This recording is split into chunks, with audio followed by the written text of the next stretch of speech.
આની ભૂલથી પેદા થાય, આપણી જ ભૂલ છે કે આપણે આને માની બેઠા. તેમાં બીજું કોઈ કારણ નથી. રાગ દ્વેષ થવાના કારણે જ સંસાર ભગવત સ્વરૂપ દેખાતો નથી. આપણને ભગવત સ્વરૂપ દેખાતો નથી. ખરેખર તો આ ભગવાને આપણને બનાવ્યા ને ભગવત સ્વરૂપ.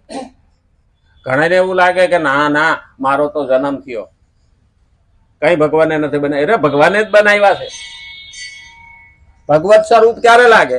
જયારે બનાવનારની ઉપર પ્રેમ આવે ને અને બનાવનાર એ છે એવી જાણ થાય ને ત્યારે જ આપણને ભગવત સ્વરૂપ લાગે. કારણ આપણા દરેકના કરોડો લોકોને ભેગા કરો, એ ખરખા મોઢા ખરા. આપણે આમ દૂરથી એવું લાગે કે આ ફલાણા ભાઈ છે, પાસે જાય ને ના તમે ઈ નથી, તમે એના જેવા છો પણ ઈ નથી. આ ચહેરા એટલા બધા બનાવ્યા, કઈ બીબુ થોડું બનાવેલું છે? નહીતર હીરો હોન્ડા છે એનું બીબુ બનેલું હોય એ ખરખી કાઢી બહાર જ નીકળે તો પણ એમાં નંબર પ્લેટ લગાડવી પડે નહીં. આપણે એ ખરખા કાઢ્યા હોત તો અહીંયા નંબર પ્લેટ મારવી પડે ને, આગળ અને પાછળ. આટલા નંબરની ગાડી આવી કે અહીંયા પાર્કિંગ કરો. આ ભગવાને ચહેરા બનાવ્યા ને કોઈના એક હરખા નથી, કોઈની એક હરખી ફિંગરપ્રિન્ટ નથી. આ આંગળીઓની રેખા હોય એ હરખી નથી. અરે દાંતે એક હરખા નથી, અવાજ પણ એક હરખો નથી, અને આંખની કીકી પણ એક હરખી નથી. આવો બનાવનારનો કેવો હોય છે? ભગવાનને ખબર છે કે આ કળિયુગમાં ડખે ચડશે એટલે બધું આ ભગવાને ધ્યાન રાખ્યું. એક હરખા ગ્રુપ નહીં. હા, ગ્રુપ મેળ આવે તો જ એનું લોહી ચડે, નહીં તો ગ્રુપ પણ અલગ અલગ. અને એટલે કીધું છે આ ભગવત પ્રેમ ક્યારે જાગે, ભગવત સ્વરૂપ ક્યારે દેખાય કે આને બનાવનારો મારો ભગવાન છે. અને ભગવાન બનાવનારો છે તો મને પણ ભગવાન બનાવનારો છે, તો તારો મારો નાતો તો છે. અને એટલે જ કીધું છે મમે અંશ જીવલો કે જીવ ભૂત સનાતન. બીજી વખતે કીધું છે 15મા અધ્યાયમાં, 7મા શ્લોકમાં મમે અંશ જીવલો કે જીવ ભૂત સનાતન. 15મા અધ્યાયનો 15મો શ્લોક લગભગ છે, સર્વસ્ય ચાહમ હૃદય સન્નિવિષ્ટ. 15મા અધ્યાયના 15મા શ્લોકમાં લગભગ છે, દરેકના હૃદયમાં ભગવાન કે હું બેઠો છું. હવે ઘણાને એવું લાગે એમાં ઈર્ષાઈ બેઠી, લાલચ બેઠી છે. ભગવાન એક ખૂણા બેહાડ દીધો તો અહીં બેહી રહે, આગો જાતો એમાં જ બેઠો. ખરેખર ઘણાને એવું લાગે છે કે ભગવાન મારી અંદર બેઠો છે. હા, 15મા અધ્યાયમાં 15મા શ્લોકમાં ભગવાને આ કહ્યું. અને 14મા શ્લોકમાં 15મા અધ્યાયના ભગવાને કીધું અહમ વૈશ્વાનરો ભૂત્વા પ્રાણીનામ દેહમ આશ્રિત પ્રાણાપાન સમાયુક્ત પચામી અન્નમ ચતુર્વિધ. હું અંદર બેઠો છું વૈશ્વાનરના રૂપમાં, તારું ખાધેલું અન્ન પચાવીને લોહી બનાવ. તો 3 વખત તો 15મા અધ્યાયની અંદર ભગવાને બાંહેધરી આપી છે. અને છતાં એક એક શ્લોકમાં કીધું છે. પહેલા શ્લોકમાં કીધું ઉર્ધ્વ મૂલ અધ શાખ અશ્વત્થમ પ્રાહુરવ્યય. એમાં કે છે કે હું ઉપર બેઠો છું, નીચે તું મારી ડાળીઓ છે. આ પહેલા શ્લોકમાં કીધું. ખરેખર બેના બે અર્થ છે. પહેલા શ્લોકના ઉર્ધ્વ મૂલ અધ શાખ. ઉર્ધ્વ મૂલ એટલે ઉપર મૂળિયા ને નીચે ડાળી.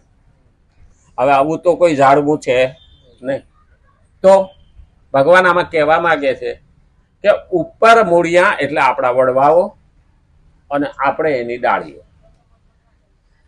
બીજા અર્થમાં કેવું હોય તો બ્રહ્મ પરબ્રહ્મ પરમાત્મા ઉપર બેઠા છે અને આપણી અંદર દરેકમાં એનો અંશ છે એટલે આપણે એની ડાળીઓ. છંદાસી પરણાની આ વેદ છે ને એ એના પાંદડા. તો અહીંયા ભગવાને એ જ કહે છે કે તું ભગવત સ્વરૂપ દેખાતો નથી, બલકે જળ અને નાશવાન દેખાય છે. કારણ કે હું નાશવાન વસ્તુને ચોટ્યો છું એટલે એવો દેખાય. હા, દારૂડિયા ભેગા જતા હોય, ભલે ગમે એવા સજન હોય પણ ગણાય શેમાં? દારૂડિયા. એમ જળ પદાર્થની વાહે ચોઈતા હોય તો આપણે પણ જળમાં ગણાય. અને એટલે કીધું છે નાશવાન દેખાય. જો રાગ અને દ્વેષ ના હોય તો જડતા છે જ નહીં. રાગ દ્વેષ ના હોય તો કોઈ એવી જળ પદાર્થ છે જ નહીં, બલકે બધું જ ચિન્મય પરમાત્મા જ છે. ચિન્મય કાયમ રહેવા વાળો પરમાત્મા જ. પરમાત્મા અંદર બેઠો છે એમ આપણને શંકા જાય, પણ આપણે તો કાયમ તત્વજ્ઞાન બોલીએ ને આપણને એને માનતા નથી. ઘણા શું કે કોઈ ન જોવે, કાંઈ નહીં, મારો ભગવાન તો જોવે છે. આ તત્વજ્ઞાન છે. મૂળ ભગવાન અંદર બેઠો છે. બીજું કોઈ જોવે કે ના જોવે? પ્રભુ જોવે છે. અને એ ભગવદ્ ગીતામાં ભગવાને કહ્યું છે કે હું જોઉં છું.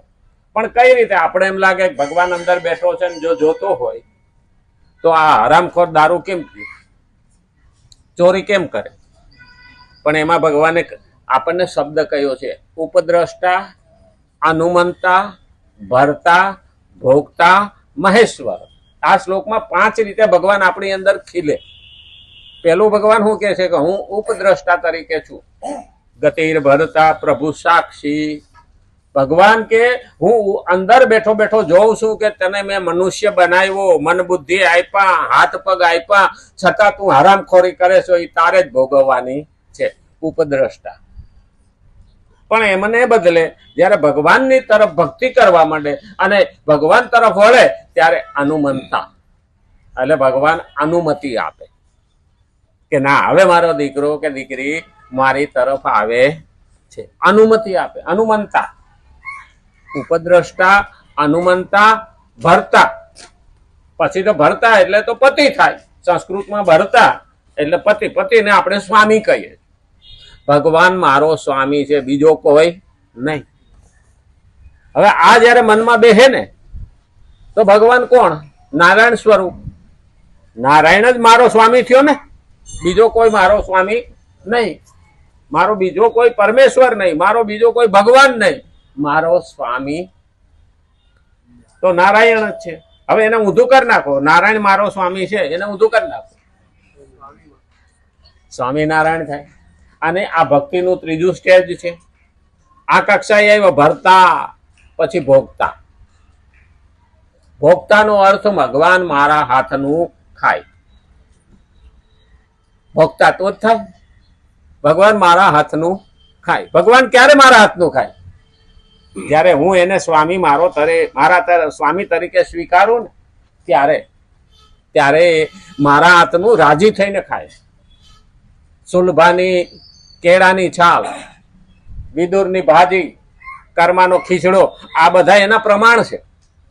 ભગવાન એના આપણા હાથનું ક્યારે ખાય? ના, અમે તો બધા ગણપતિને દૂધ પાવા ગયા હતા. ચોમાસું આવે ને એટલે ભક્તિ સમરા કાઢી જાય. હા, અને પછી જો અંદર અફવા હાલે ને, હા, તે મને તે ભાઈ કીધું હતું, મને કે હાલો દૂધ, હું તો 2 વાર પાયા હોય, તમારે પાવું હોય તો દૂધ માંડ મળ્યું. તો દૂધ નહોતું મળતું, પાણી ભેરવીને આપતા હતા. મેં કીધું તું જઈ આય, મારે નથી પાવું. તો કે હું તો 2 વાર પાઈ આવ્યો. હું કે તો 3જી વાર પાઈ આવી. મને કે હાલો ને, હું વાંધો છે? હું કહું મારા અહીંથી ન પીએ. મને કે કેમ ન પીએ? હું કહું મીરાબાઈ જેવો કે નરસિંહ મહેતા જેવો હું ભક્ત નથી. તો કે હું નથી. હું કહું તોય તારા અહીંથી 2 વાર પીધું ને, 3જી વાર પાઈ આવી. એટલે એને પોતાના ઉપર શંકા ગઈ કે હું કઈ નરસિંહ મહેતા જેવો તો શું જ નહીં. તો મને કે અરે લોકો દૂધ પાય છે કે વસ્ત્રાલના તળાવ સુધી પૂગ્યું મહાદેવથી, ગણપતિને દૂધ પાય છે. હું કહું તો ઝાડા થઈ ગયા છે. તો કે ના, ગણપતિને ઝાડા નથી થયા. હું કહું તો ઉલટી થાકી. મને કે ના, એવું નથી કે. હું કહું તો પીતા જ નહીં હોય. એટલે મારા સામે જોઈ રહ્યો. મને કે સારું, એવું હોય તો હોય, દૂધ ન્યા ક્યારે પૂગે જો પીતા નથી તો? હવે આપણે પાણી પી જઈએ તો આજુબાજુ પાણી ક્યાંય જાય ખરું? તું તો એમ કે છો મહાદેવના મંદિરથી છે વસ્ત્રાલના તળાવ સુધી દૂધનો ધોરિયો આવેલો થાય, તારાભાઈ આવેલું જાય. મને કે યાર તો શું કરવાનું? તો આ દૂધ લઈ હું તારે પાવું હોય તો પાય. મને કે તો ઘેર જતો રહો. હું કે તો જા, છોકરાને પાઈ દે. મને કે સારું, હવે મગજમાં બેઠો. અઠવાડિયે પર લોકોને ખબર પડી કે ગણપતિ દૂધ જ નહોતા પીતા. આપણા હાથે બુદ્ધિ પેલા વાપરવાની. આપણે હજી કર્માબાઈ જેટલા પહોંચ્યા નથી. આપણે હજી નરસિંહ મહેતા જેવા ભક્ત થયા નથી. તો ભોગતા ક્યારે બને? ભરતા પછી ભોગતા. એટલે ભગવાન આપણા હાથનું ક્યારે ખાય? જયારે કક્ષાએ આપણી ભક્તિ પહોંચે તો ભગવાન ખાય. ભગવાન લે, આપણા હાથે લઈ લે. અને કાં તો સરળ સ્વભાવ હોય, મનમાં કુટિલતા ના હોય, જસ ની પડી ના હોય ને કાયમ સંતોષ હોય તો ભગવાન એના હાથનું લઈ લે. અને આપણે પાછું કહીએ હું હાવ ભોળો છે, અને ભોળાનો જ ભગવાન છે. એટલે કીધું છે ઉપદ્રષ્ટા, અનુમંતા, ભરતા અને ભોગતા, પછી મહેશ્વર. મહેશ્વર અર્થ આપણા શરીરનો કબજો ભગવાન ખુદ લઈ લે. અને એ આપણા સ્વરૂપમાં કામ કરે. નાના કે એવું હોય એનું પ્રમાણ છે. નરસિંહ મહેતાના બાપનું શ્રાદ્ધ કરવા ભગવાન ખુદ નરસિંહ મહેતાનું રૂપ લઈને આવ્યા હતા. એ તો ભજનમાં બેસી ગયા અને અહીં બાપાનું શ્રાદ્ધય કર્યું, નાખી નાચને જમાડ્યા. ભગવાન આવે ત્યાં બાકી રહેતું નથી. પરમેશ્વર ઉપદ્રષ્ટા, હનુમંતા, ભરતા, ભોગતા ચ મહેશ્વર, એ સ્વરૂપ ભગવાને એનું લઈ લીધું. આપણા શરીરનો કબજો જ્યારે ભગવાન લઈ લે ને તો પછી એમાં કોઈ વસ્તુ કહેવાની રહેતી નથી. આપણા સંતો મહંતો આવી જ રીતે આગળ વધ્યા છે. ચિન્મય પરમાત્મા